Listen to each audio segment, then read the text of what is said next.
Nakita ng tuta na kumakain ang kanyang ina, pero wala na pala siyang pagkain para sa sarili niya.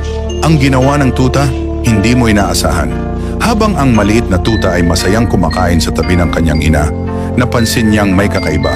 Oo, kumakain si nanay, pero tila ba mas abala ito sa kanyang maliliit na kapatid.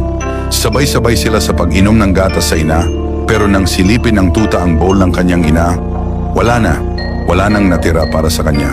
Tumigil ang tuta. Tumingin sa nanay niyang tila pagod at gutom pa. Sa murang edad, tila naunawaan niyang may kulang. At alam niya, kailangan niyang gumawa ng paraan. Tahimik niyang kinuha ang bowl ng kanyang ina.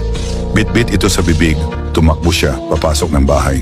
Itinuro niya ang bowl gamit ang kanyang maliit na paa. Tila ba sinasabing, pakilagyan niyo po ulit, kailangan pa po ni nanay. Ang amo, akala'y gutom lang ang tuta. Kaya't agad niya itong nilagyan ng pagkain.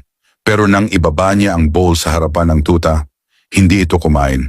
Sa halip, tumingin ito sa amo at dahan-dahang tumakbo pabalik sa labas, patuloy na lumilingon. Parang sinasabing, halika po, sumunod kayo. Sumunod ang amo, may pagtataka. At nang makita niya kung saan pumwesto ang tuta, naantig ang kanyang puso. Nasa tabi ng ina ang tuta. Tinitigan niya ang amo, saka itinuturo ang ina para pakainin. Hindi pala para sa kanya ang pagkain. Hindi pala siya ang gutom, kundi ang kanyang ina.